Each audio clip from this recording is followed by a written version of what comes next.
Posséder une bonne connaissance du temps qu'il fera est nécessaire quand vient le temps de prendre une décision critique en vol. On a souvent tendance à oublier les notions élémentaires de météo apprises pendant le cours de pilotage. Pourtant, les conditions météo sont intimement liées au succès de chaque vol. Il faut donc avoir de solides connaissances sur le sujet, y compris sur la façon dont les prévisions sont faites. Les météorologistes qui travaillent dans les différentes stations régionales du pays préparent leurs prévisions à partir de données standardisées qui proviennent de plusieurs sources.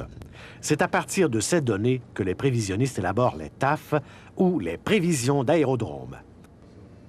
Elles comprennent diverses données sur les conditions de vol, dont la direction et la vitesse du vent et la visibilité. Grâce à leur format standardisé, les TAF sont utilisés aussi bien par les officiers des stations d'information de vol que par les contrôleurs ou les pilotes. Avec l'habitude, vous verrez que les TAF sont faciles à interpréter. Par exemple, cet extrait de bulletin fait état des prévisions du vent du secteur 220 degrés vrai, soufflant à 15 nœuds avec rafale à 30.